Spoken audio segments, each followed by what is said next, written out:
I think we need more thinking. Having just come off of a bad loss at home against the Kings, the Nuggets on the road in Memphis to take on the Grizzlies. What happened? Let's find out. You're listening to CS 105.1, where I talk about the Nuggets with good vibes. Let's get it. Let's try to get healthy. Let's stay together. And if we can do that, we'll put ourselves in a good situation.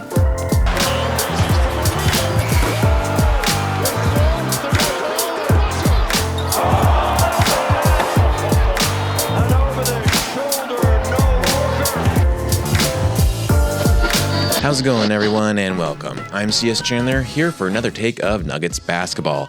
So the Nuggets tonight took on the Memphis Grizzlies on a rebound game in Memphis after losing that horrible loss to the Kings. If you wanted to flush that away, I'm sorry for bringing that back up.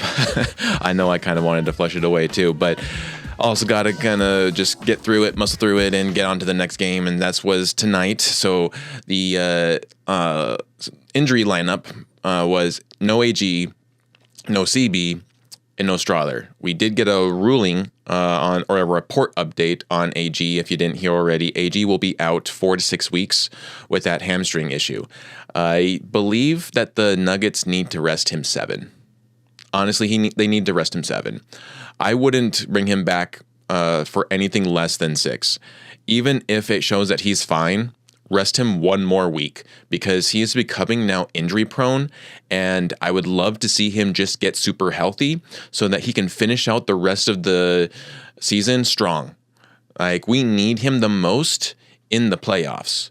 Like, yeah, we need him right now, but the Nuggets are able to do it fine. Like, we're going to get some losses here and there, obviously, without him in there. And we might not go to the phenomenal win-loss record that we would love to have if we had him in there. But we will still get to the playoffs, and we will still have a fighting chance at the finals. But we'll have more of a fighting chance if we actually have him in the roster. So I want to see him healthy, and if that takes resting him another week, then so be it. You know, let me know in the comments what you think. But I really think that they just need to rest him now. I think the Nuggets can handle it. You got some depth. That was the reason why you got Braun Holmes instead of Ryan Dunn, right? You got him because you had faith in him being a good backup power forward to AG. So now's the time. Like, I am ready for Braun Holmes to get some more minutes in the NBA, not in G League. Like, it seems like any player can really ball out in the G League. They all put up really big numbers. If you remember last season, Trey Alexander was putting up phenomenal numbers, but then when he got minutes in the NBA, he struggled to just get a point or just get a stat number other than just time on the floor or turnovers. And so I want to see how Braun Holmes does. We already saw him in that opening home game, right, against the Suns, and he got his first bucket there. So I know he has the big issue of lack of aggressiveness, and I think he's working on that. But I have a lot of faith in him. And if you don't have faith in him, then we also have Kessler Edwards, who has also shown a lot of tenacity and aggression on the floor, the kind that we need. And so I really think those two you need to lean on more this next month with AG out. And it just kind of goes back on Adelman and him having to trust the players that are on his roster. And it kind of feels like he's only able to trust 7 players right now. And I think that's more shines on his lack of trust rather than on their inability to get him to trust them. I just think it's who he is. And he kind of picked it up a little bit from Malone. You know, I mean, he was Malone's secondhand man for so long. He saw how Malone did things. And you're also the coach or the son of a head coach before. So I just think that it's kind of in his issue, or one of his issues that he needs to get over. It's that, and also the challenges, which we will get to about this game later on. But so those 3 aren't able to play. And then obviously there's no Ja Morant, and who cares, because Ja Morant's career is kind of dying right now. and he just kind of is making it worse and worse. I don't know if you saw the video of him going at it back and forth between him and Klay Thompson in the last game. I think it was like yesterday or the day before. They faced the Mavericks, the Dallas Mavericks, and they got into it. And I just think that John Morant's kind of tacky. He just has a lack of class that a lot of the other more vet people have. I mean, not even really vet people. There's actually other players that are younger that have a lot of class, I think. And I hate to give them credit, but, Peyton Pritchard of the Celtics, as much as you all know I don't like the Celtics, but I've been giving them more credit. Their fans are not as bad as they seem. I know they can be bad ones. There can be bad ones in every single team, but giving some credit to some of the players on that team, Peyton Pritchard is a classy guy, and he can really shoot it from long distance. And it's that part that you kind of get irritated at him if he's not on your team. But there's a lot of players that are not vets who do have some class. And then there's some vets who don't have class. So, but John Morant's definitely one of those who does not have class. And so he wasn't playing, and Scottie Pippen Jr. wasn't playing. I forget the other two who weren't playing, but it doesn't matter. And Jaren Jackson Jr. was listed as questionable, which I gotta be honest. Like when I heard that, my first reaction was that he was just kind of ducking having to guard Jokic. I mean, I don't blame him. I would be like that too. I'd be like, oh man, my back. My back is hurting. I don't know if I can go, coach. My back's and my ankle's hurting, and my toe, my big toe, and I got sciatica right now. Like I can't play tonight. Maybe tomorrow against the Pelicans or whatever, but not tonight against the Jokic right now. I'm sorry. I'd love to be there for you, but man, I am just hurting right now. Like I would just come up with something like if I was guarding Jokic too. Like that doesn't seem like an easy task to do. So I wouldn't blame Jaren Jackson Jr. if he had chose to set out on this game, but he didn't. He played the entire game. So not the entire game, but he did have some rest, but he played most of the game. The Nuggets were in their Black Skyline jerseys. If you remember, the last time they played with those was the horrific ending of our 7-game winning streak and the end of our undefeated home streak to the Bulls. So there's a little trauma added within those jerseys, but I'm glad that they wore them to try to get a better memory with those jerseys. And the Grizzlies were wearing their white jerseys. And the white jerseys didn't help the Grizzlies because the Nuggets got the win. That's right. The Nuggets won. Let's go. 2 Colorado wins in Tennessee against Tennessee teams. Let's go Nuggets and Avalanche. Let's go Colorado in less than a week. Final score 125-115, a 10-point blowout win. So what happened in this game? Well, let's break it down. Nuggets got the tip, and PWat for a 3 misses it, but Cam gets the rebound for them to reset, and PWat again goes for the 3, and then Spencer Jones gets the rebound from that, but Jamal misses the layup. Nuggets aren't able to get the bucket in. On the other end, Edey gets the floater for the first bucket of the game. Nuggets, not boxing out Grizzlies in the paint, gets second chance points. Luckily, they can't convert all of them, and Jamal gets the run on the steal and heaves it to Cam downtown for the slam to get the Nuggets on the board finally. Then there was a lot of miscommunications by the Nuggets in the start of the quarter. They just were not clicking. And there was a lot of that kind of lack of energy that we've been seeing the last couple of games. It's still kind of bleeding into these other should win games. And it's a little concerning. I will admit is a little concerning. Like one game, you're like, okay, it's one game, whatever. 2 games, you're like, oh, maybe. I don't know. And it's 2 games, but like now we're on to like 4 games now where they have a lack of energy in the first quarter. I think like even the Rockets one, they started off a little bit low and then they built on from that, right? Like they just are not able. The 2 issues that they're really dealing with right now, if you just let me sidetrack here, the 2 main issues that the Nuggets are dealing with, other than laundry list of issues, but I think the two biggest issues right now that they're dealing with is energy in the start the game and energy to end the game. They have a lot of energy in that third quarter. That third quarter has been their bread and butter. The second quarter, obviously, you get those non-Jokic minutes, which this season haven't really been as clear-cut of like, okay, well, this is where the Nuggets are going to lose their leads and everything. It's been kind of up and down, and we've gotten a lot of those horrible ones, and we've gotten a lot of the amazing ones where sometimes the non-Jokic minutes are actually better than the Jokic minutes. That's the crazy thing about this season's roster for the Nuggets. But I think overall, they just really have a tough time in these last couple of games of starting well and ending well. So from this, we'll move on to that the Nuggets offense are not able to get a bucket in the first quarter here. Like, I'm just telling you, like the energy levels just were not happening, and it affected them on both ends of the court.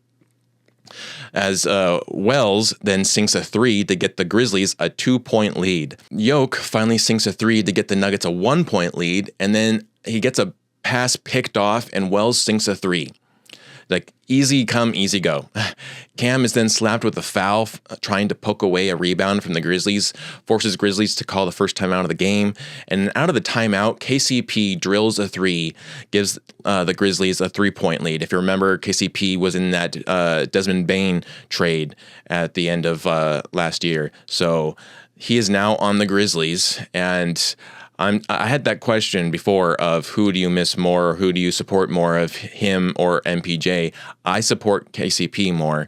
And man, like, he can definitely have some bad plays, but he's just an overall good guy, and I definitely miss him. Like, even seeing him do a pop and shoot three, like a stop and pop three, to just drilling it down. Like, I miss those days of the chip year. It was such a good just squad overall. But on the second chance, PWat finally sinks a three to tie the game. So after many chances of trying to put up a three, PWat finally drills a three down.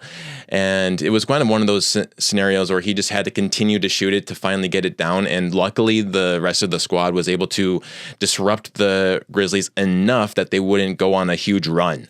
But they did still go on some runs. I will say that. They still went on some runs, some bad runs, but they still kept the game manageable enough to, when PWat finally showed up with those threes, it meant something. It had impact.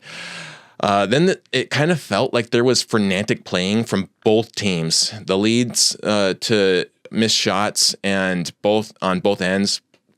Jokic draws a foul on KCP as he floats ball up and in and makes it the free throw for the 3-point play.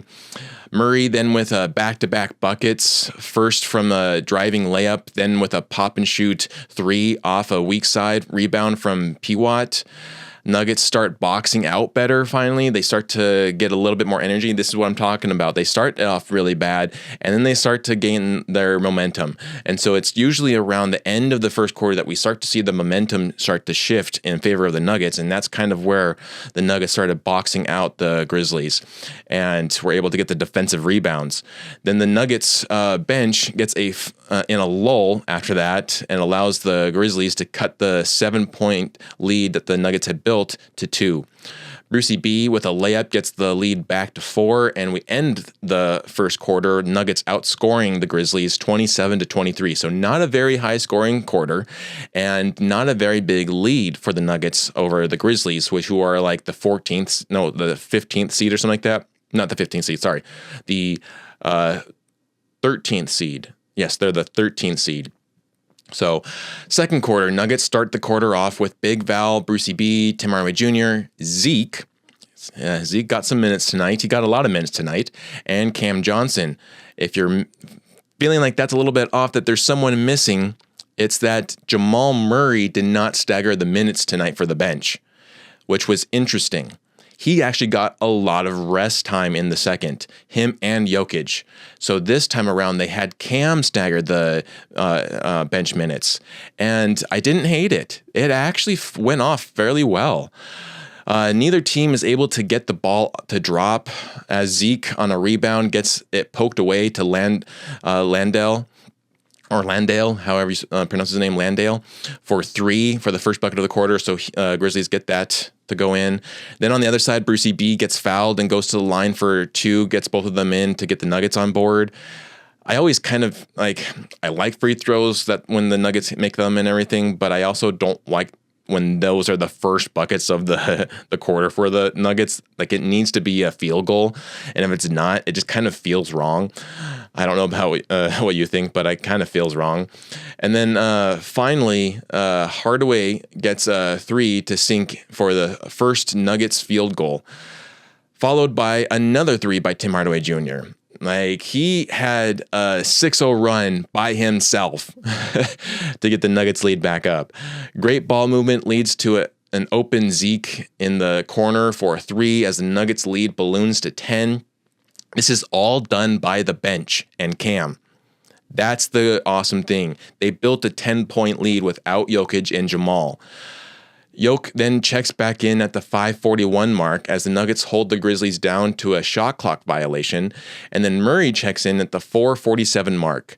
Those are crazy numbers for our two number 1 and number 2 players to sit out that long of a quarter for, and still the lead actually goes up rather than down. Those are positive takeaways from this game.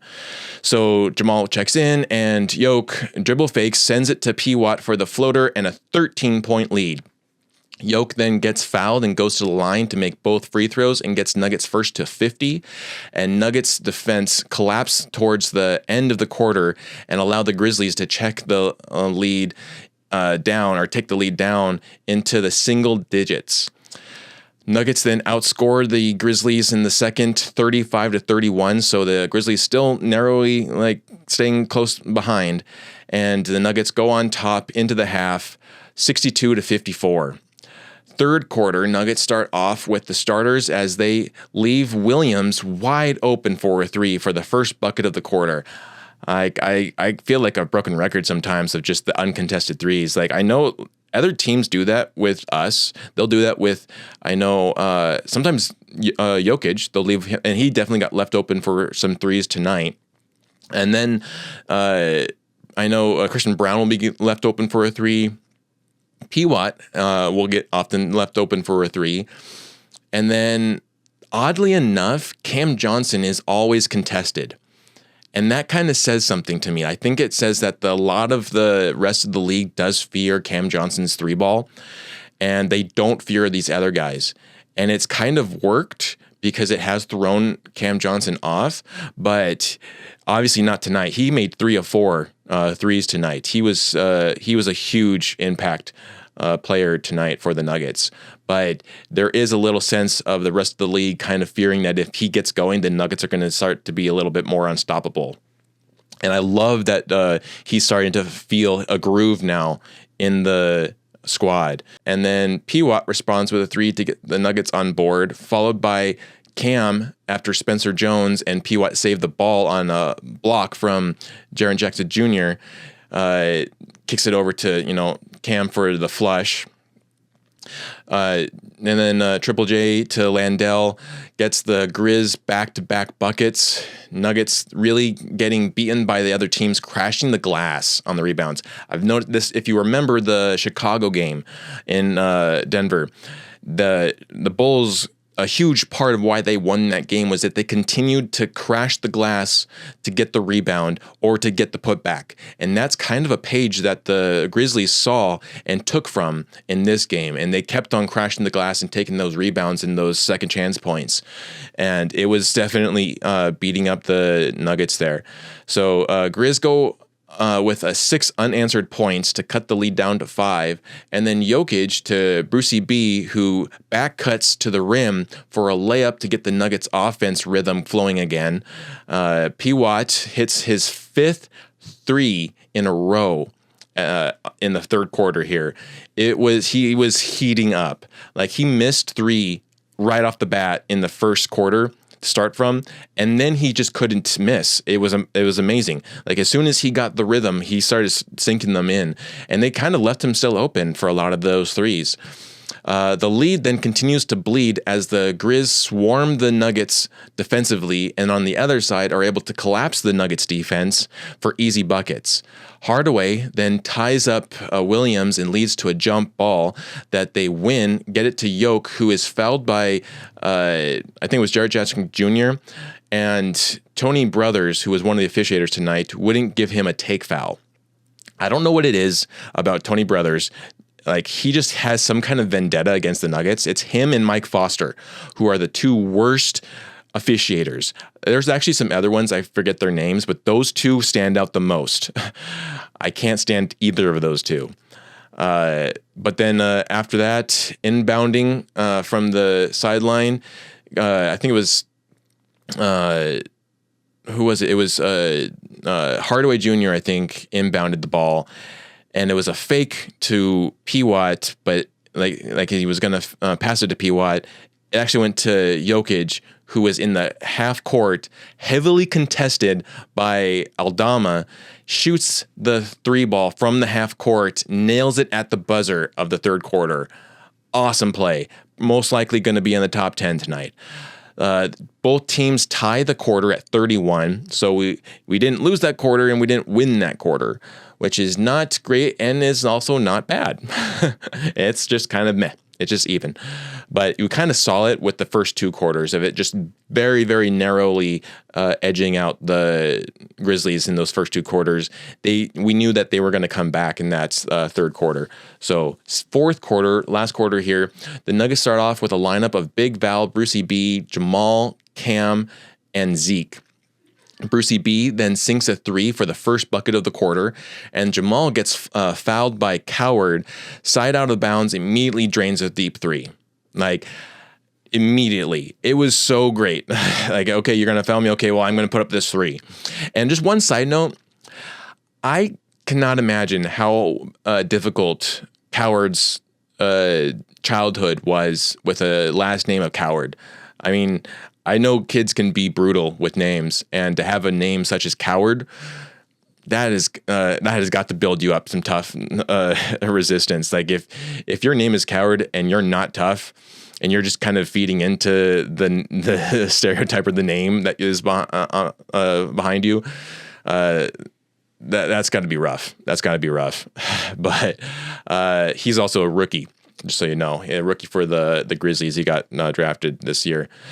So we'll probably see more of Coward, and sorry for him getting outshined by his assignment to defend Jamal. That's not an easy assignment to do. So far I've seen him not be a coward, and he definitely took it to Jamal, but Jamal just is too good, and he sinks that three. Big Val then with a skyhook for two gets the Nuggets first to 100, and then Zeke drains another three. So he had, I think, 2 out of 3 threes tonight. It wasn't a horrible game for Zeke, and it wasn't a great game. He just had a decent game. He had a good game, I would say. It wasn't a great game, but it was a good game. And I will take a good Zeke game any day of the week. Like, come on. You're getting paid that much money, and it's so much better than to see him brick constantly or get turnovers. So to see him get 3 was phenomenal, and I hope it keeps on going. Gets the Nuggets a 13-point lead. Cam then gets a deep 3, plus gets fouled by KCP. This is what I'm talking about. So KCP for the Grizzlies gives them to that 3 in the beginning, but then he took it away when he fouled a jump shooter in Cam, who made the bucket plus the foul and gave a 4-point play for the Nuggets. Jokic then checks back in at the 6:24 mark, and Grizzlies go on a 12-0 run. That's right. We were at a 17-point lead at this point, and as soon as Jokic checked back in, we lost that entire lead down to 5. Finally, and this is also what I'm talking about, like the ups and downs, right? Like this roster right now is just kind of really like a roller coaster.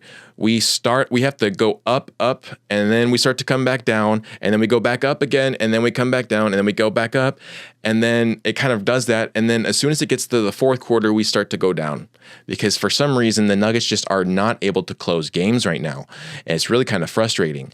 But more frustrating than that is that in this game, David Adelman did not use a single challenge again.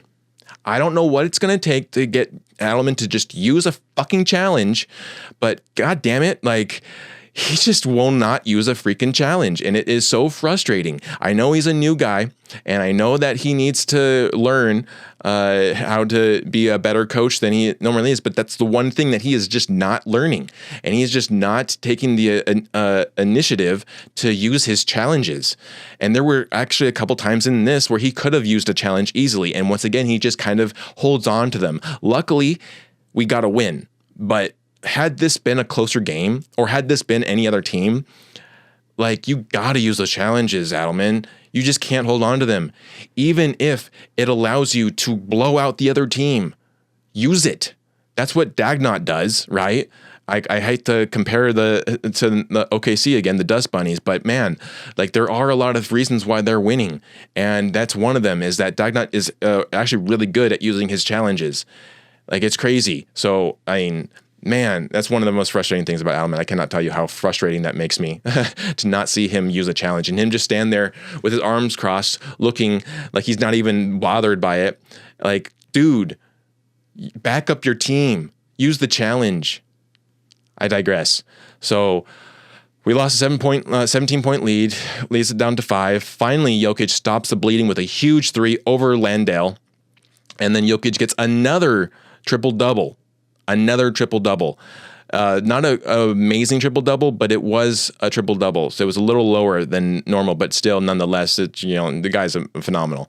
Murray then sinks a 3, but on the other end, PWat didn't commit on the weak side of Landale, who gets the bucket plus the foul. So you have Murray sinking the 3, and on the other end, you give the Grizzlies a 3-point play to kind of basically erase the good hard work that Murray just did. Murray then sinks another 3. He's like, okay, well, you can do that 3-point play. Well, I'm going to sink another 3 to give him 27 points. He actually got 29 tonight. So that's just like, we had a really good Jamal game, and I'm going to go into that later. But man, to see Jamal just kind of doing the heavy lifting as soon as he sees that the Nuggets are kind of taking away what he's been doing. He's like, okay, I'm going to go into overtime here or overdrive and just really crush this down.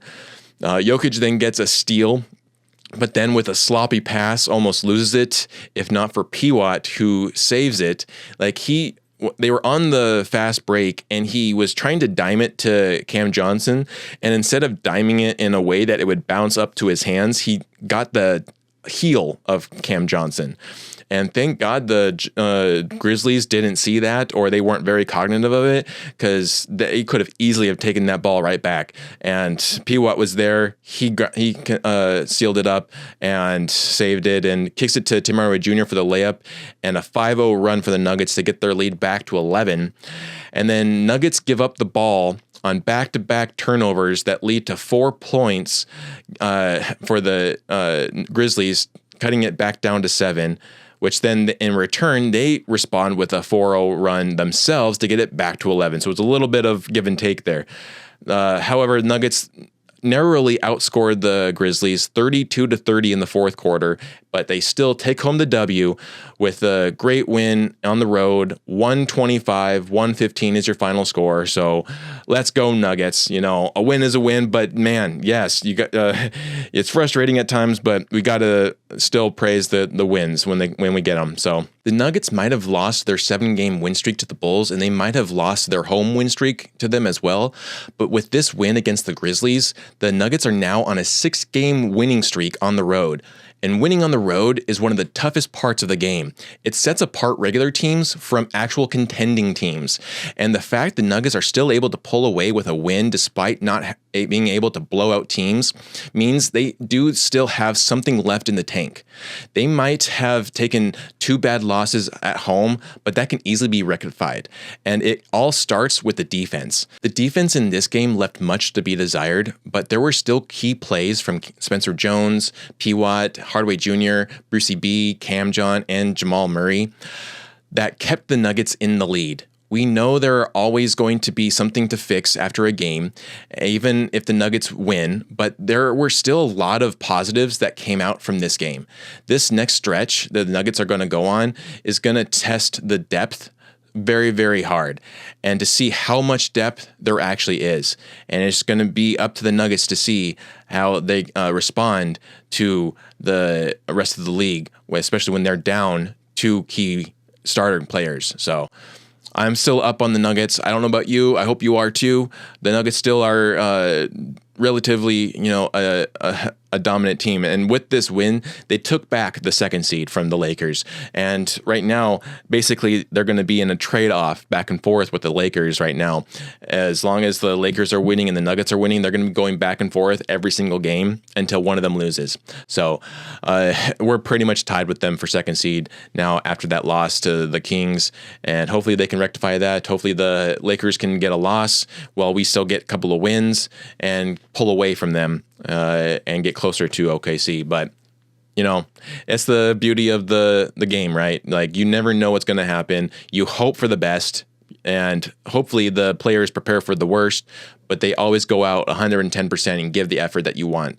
And right now we are seeing a little bit of that not coming to fruition right now. They are still dealing with those energy issues, but they still, give them credit, they still, despite all of those energy issues, still muscle through. Like, if you've ever been to the gym and you just feel super fatigued and you just cannot lift that weight anymore, like, if you've never been to the gym, you don't know how difficult it is to work out while fatigued.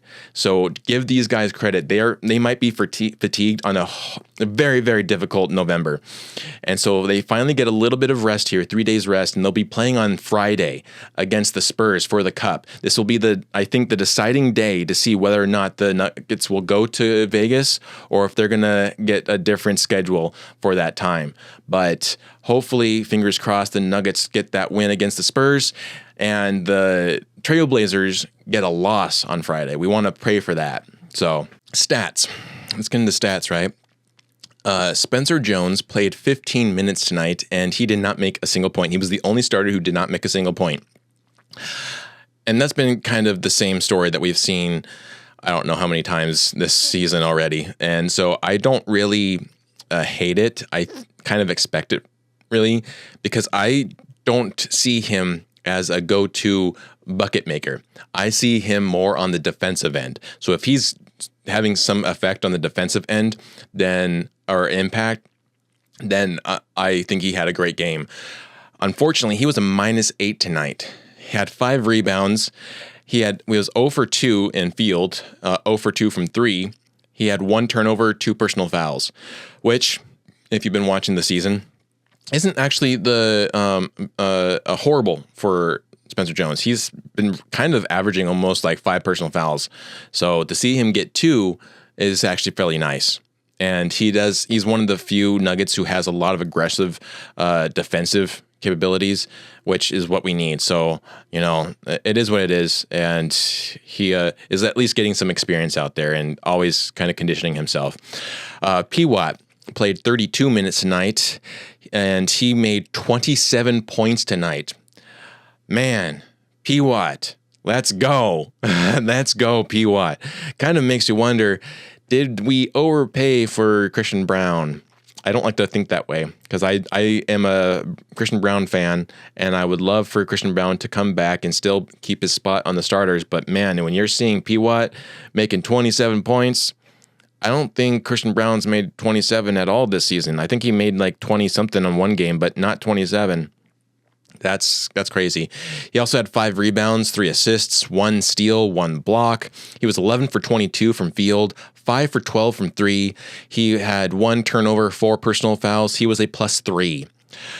Jokic played 33 minutes tonight, which, that's crazy to see a game where he plays 33 minutes. Normally he's playing 40. To see him playing 33 minutes, bench be playing tonight. The bench be playing tonight. Let's go. That's a huge thing. Let's go. 33 minutes for the big man. And in his triple-double, he had a 17-point, 10 rebound, and 16 assist triple-double. 2 steals.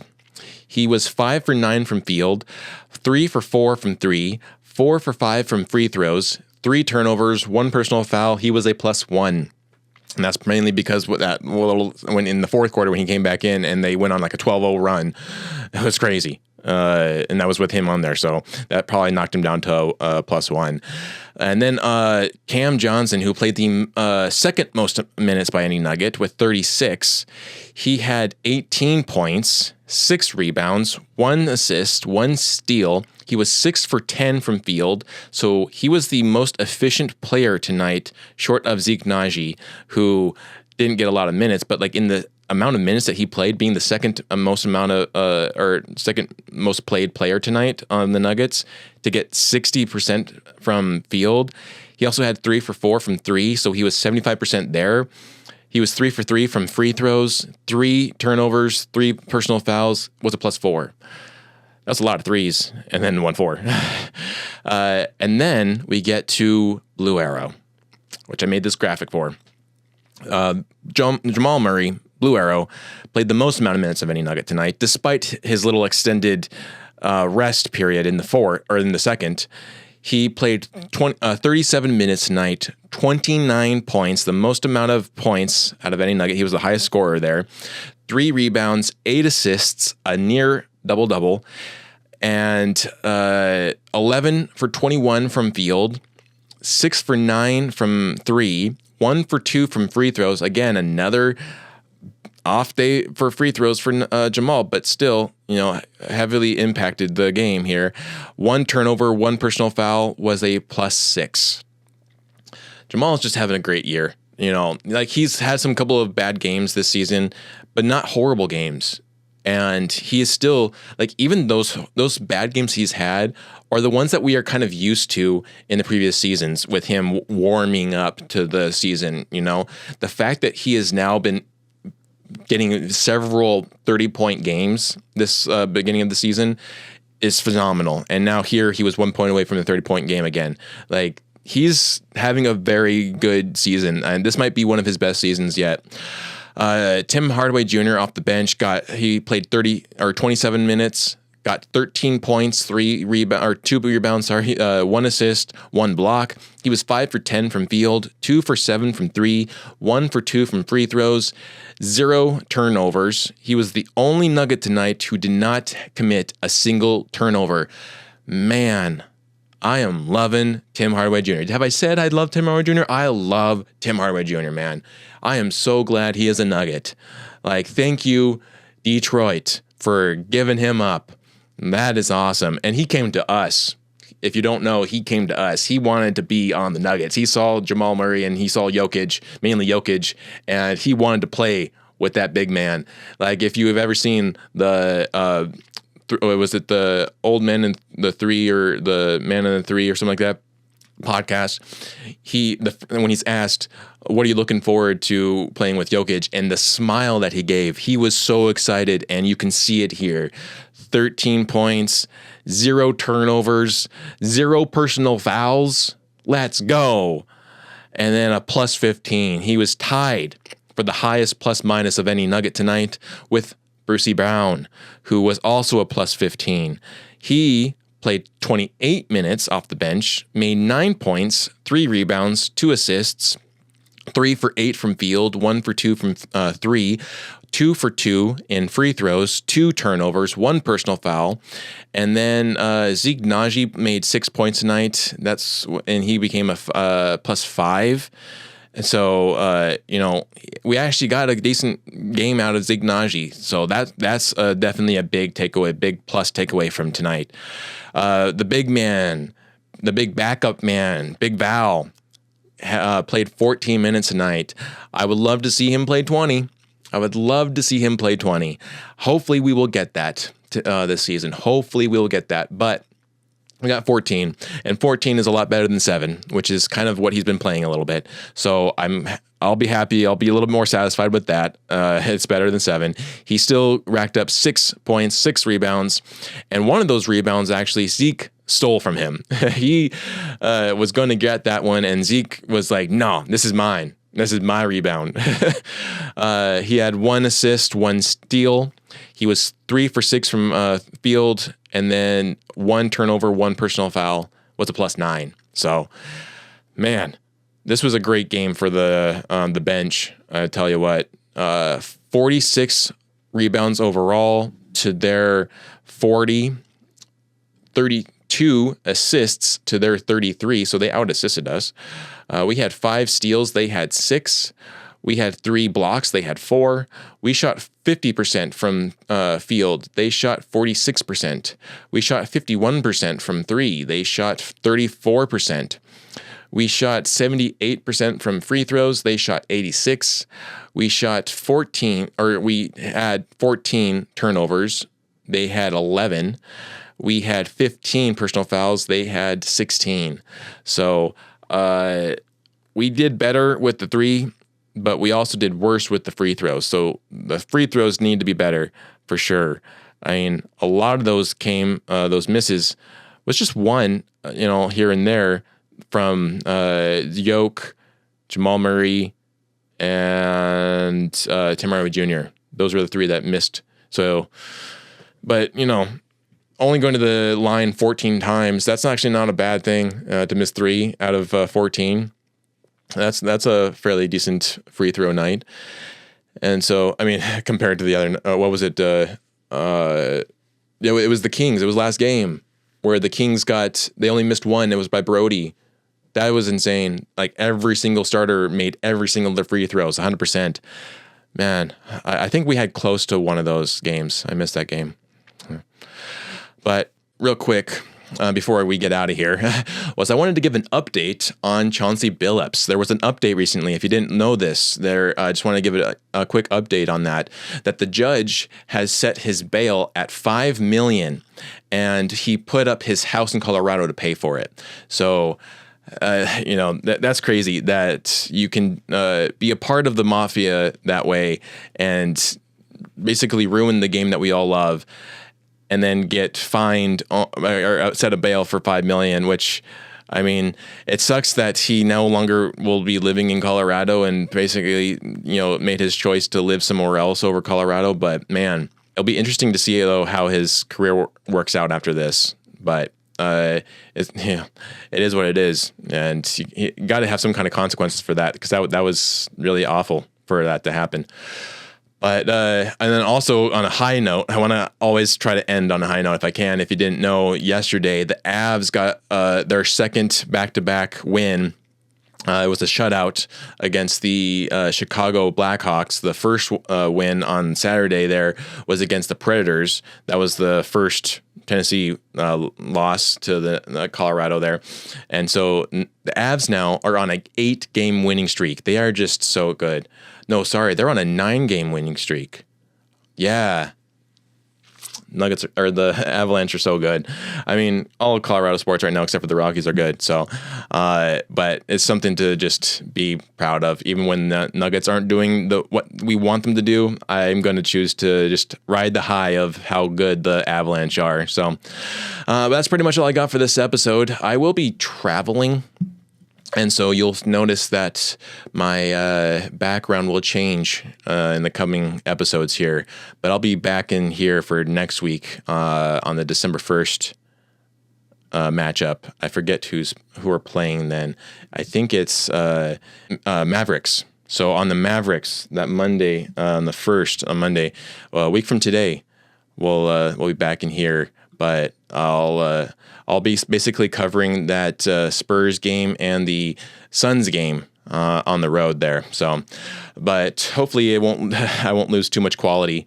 My whole focus with these podcasts is to give you the best quality possible, visual quality. I don't like the whole hand holding and shakingness or the blown out backgrounds and everything. I'm a filmmaker first and foremost, and so quality is key for me, especially being a cinematographer.